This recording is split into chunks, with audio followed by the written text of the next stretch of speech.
Butereevu abantu aba ku John K Media ne Alpha Updates tubaanirizaako ku share y'olunaku olwaleero nga bulijjo. Mwebale yonna gye mutuusaako engalo. Kale mwebale nnyo kubanga kwe muli yonna gye musobola kubanga mutulaba. Mwebale nnyo, mwebale ddala. Nze John K Uganda ne Alphat waleero ku Alpha Updates. Temwerabiranga nnya December tuli mu Elgon Museum ku mpira gwa Arsenal ne Manchester United. So tubaako nga mubeere nga mujja mu bungi nnyo. Tiketi eri ku mutwalo gumu gwokka ate emmeeza $20. Tubeebaza abasobola okuba nga mubbuukinze table bayimbi bangi nnyo n'aba Arsenal. Olwo gunaabeera nga guwedde tugende mu gw'ekigendererwa. Sooka babuuzeeko abaako bonna ku Alpha Updates ku John K ku internet, ku TikTok, Facebook, ku YouTube. Nasobola ndi wala message. Serero nsi interview je John K. Ndi kuyiteba ekintu kibeera. Ekino babantu buli muntu nabadde ndi awo nga buli omwanta Alpha jangu ogere ku Love Mercy ne DJ Rick. Nga bafuuse ekizibu. Bafuuse ekizibu ku internet. Ndo kuzuka ku matsa. Bantu bataginze. Mu video za Love Mercy. Alpha talk about Love Mercy. Nga simanyi kigenda maaso. Yo ngenda okola video Love Mercy. Ate wancha DJ Rick wali eri bwati. Alikwata kuona. Kuono. Alikwata kuono. Kati nze wabiŋŋambye eggulu era twabadde tuli wano twabadde tushootinga oli omukulu wa 5-star movie store wa Mbale n'obiŋŋamba nga tobitegeera kasinza kikkiriza era mu maaso omumanyi. Kati be nagenze ekiro nengenda ku TikTok nenteekamu Love Mercy nasanze video nga ziri eyo gye nasookeddeko egyogambye yagamba gwe naakwatira kwono awala nga waliwo bwe yabadde alina ng'aligamba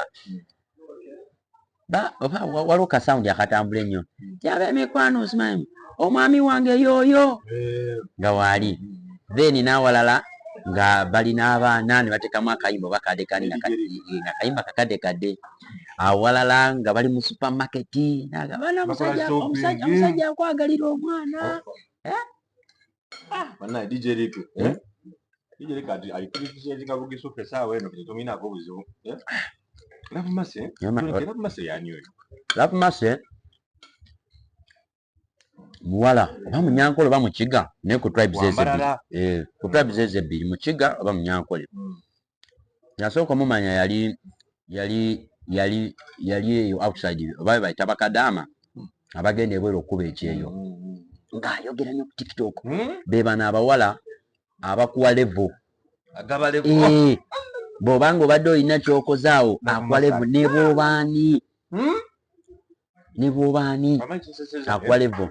Wale bana baga ayiga mu video zina bakomentinga by'ekiseko mbuyitire enti azi mala pa ku mwana wa basabula oyo ali kuba kati nze nasembyeyo mulaba video gye nasemba olaba waliwo bino ebya Haji ne Hajati ebadde biriwo nga abawagira Haji wala abawagira Hajati natulekanyiza naye ebya Haji ne Hajati kati Love Mercy abadde ali ku side ya Haji era video gye nasemba nga agamba wamaze Haji nze wendi wovira mukomera nze wendi okuwa kakeya okajjukira aka video nama n'agamba simanyi ebikazikazi ebyo bimala ofuna sente bina bye bikubalako tekikwagala ekyekikazi yoyoyo nga tayogera yinga ali ne mu bamawulire n'afukamira n'agamba Haji nze nja kubugulizanga kutuzi. Ye video gye nasemba era bw'wangambye Eriki ne Love Mercy wazoze kutyamu teri atatya Mercy era DJ Rick mama simanyi ayo naleti eyo naye olaba bagamba omukwano we guli gugonza osanga naye abafanda abalina emundu naye nga osanga omuntu ng'asobola okukola ki omugonza. Era baba DJ Rick Salute Bulo oli wa ddala. Tete atata Love Mercy ndaga video no Love Mercy ne DJ Rick. I want you guys to know you're training in the whole Eastern. You're training in the whole Eastern. Bogenda ku searching in TikTok otekawo Love ekuleetera Mercy and DJ Ricky. Bw'oteekawo DJ Ricky ekuleetera and Love Mercy. Anani? We. Anyway, kinjagala okubagamba DJ Ricky and Love Mercy, you guys tubagaza birungi. Kali mbuuza. Mbuuza. We musajja wa Ricky okusinga ku nze. Wadde mukubirako wadde kasimu wadde no testing n'omugaa bino bye tulaba wagwana. Tugenda kufuna time. Tujja kufuna time. Waliwo kubanga just wave. Waliwo kubanga wave. Emu kuyitawo buyisaayo nayo nakitego. Nze Ricky. Sina kubuuzaako. Tonnaba? Namubuuzaako. Wabula mbadde ndi awo ku makya nankubirako akasimu. Atani. Ricky. Nankubirako akasimu nanga halo. Gwe ekiro maje. Ricky yanti tubuuzaako omukazi wange wa. Mukazi kyoyo. Halo? Jebareko sebo. Wadi wayogera. Jebareko sebo. Oli otya bangambye gwarafanidye. Nti ani ono ati Love Mercy. Gwe nga bali bonna. Babadde bonna sebo. Eza bya ddala. Babadde bonna. Love Mercy. Gwe ne mukulaba nti ye. Love Mercy si ekiriwo. Nti ebigenda maaso biraba ati mbiraba. Ati naye nze omusajja wange mwabamanyi omusajja wange nze nga wuuyo twala tetuginaako buzibu. Nalabye alina kampuni ndozi oba etabula bizigo nalabako awo akavidiyo akamu. Kyose kinasi kirina ssente. Ate w'amaanyi era bazanyaga nkuwulire Ricky abadde w'amaanyi naye ago masanyalaze galiko. N'ekyokuba nekukye ssente walinnya mututumufu. Ennaku zino Ricky atambulira mu haliya ya Mercy. Ricky yagigoga. Nebuuza waba agenda okola apakinga haliya bangamba mwana ndikazi nebadde mpulirangamu Ricky ennaku zino yagula haliya oba kiki nga simanyi. Nzijukira luli lwe nasema olaba Ricky ndoza twali mu Elgon Festival. Ojjukira bwe nali nginategeka ekivu Ricky ye DJ gwe nali njagala okukozesa. Ojjukira bwe nakubuuzaako ko nga nkubuuza ne ku Lexi n'oŋŋamba naye Ricky ennaku zino abeerawa Kampala. N'ogamba era ne Elgon Festival yava Kampala najja n'akola ki? Najja n'afukuba. So ekyo mwana Ricky DJ Ricky ne Love Mercy it's fine tetulina buzibu. Oba Love Mercy avuma oba Love Mercy akola ki? It's okay. Time yali ka naye kaba mukole ki? Naye kaba muvumemu. Just nze kinyiziza gyoniko kimanyi. Ate abaana b'embaala ate be basinza okunyiiga. Ate abawala be basinza okunyiiga ab'embaala. Bw'ogenda ku vidiyo za Love Mercy comments osangako. Ate batuteeko omusajja. Ate abeera likirya musimanyi bw'ayinza otabukana.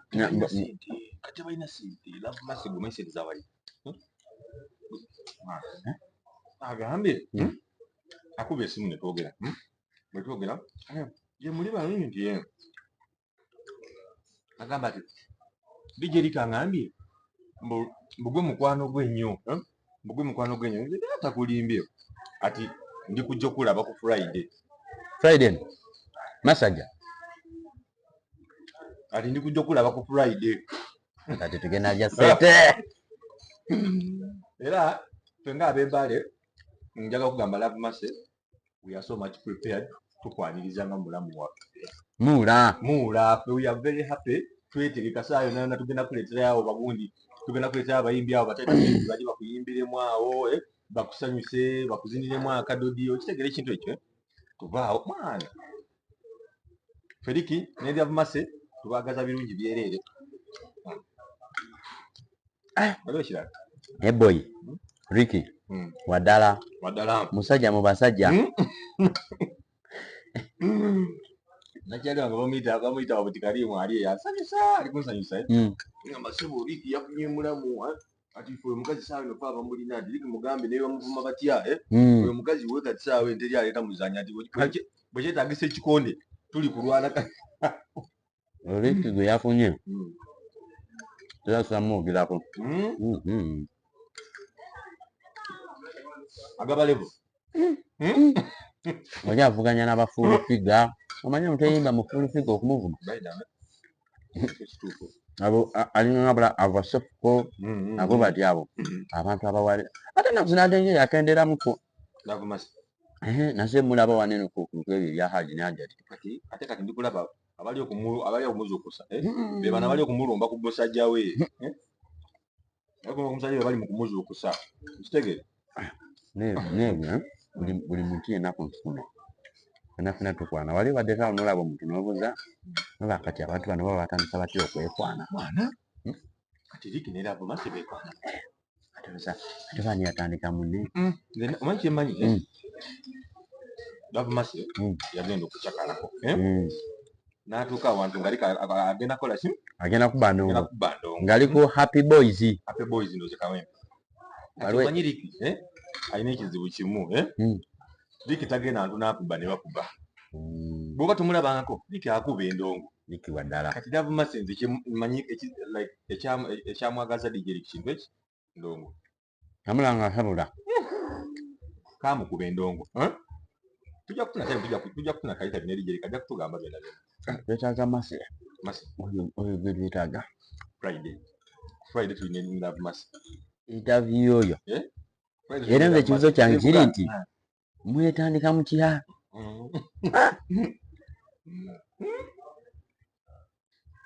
mulimu abakazi naye bamulima ne bamugyamu empalo naluno gyogamba nti olumbe nze ku ngeri gye bali kuwaanamu Lavumasi ngeri gye bamutyamu nikwewuunya Ricky kamugamba katya nti gyamu empale naye nagijjamu oba okitegere kibe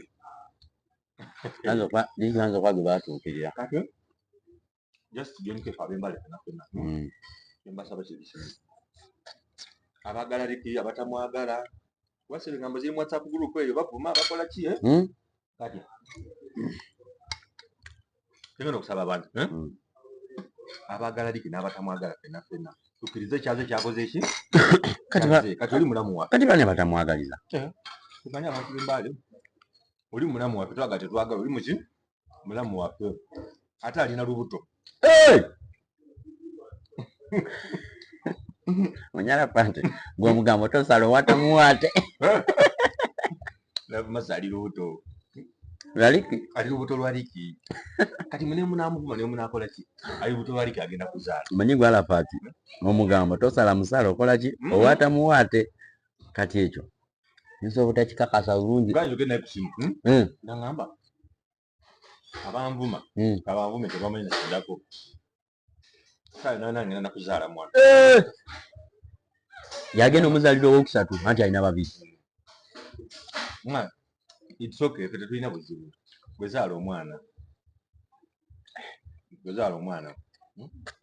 okuta nsi kyekivulu kya gundi tumutwaleko ewa gavina MC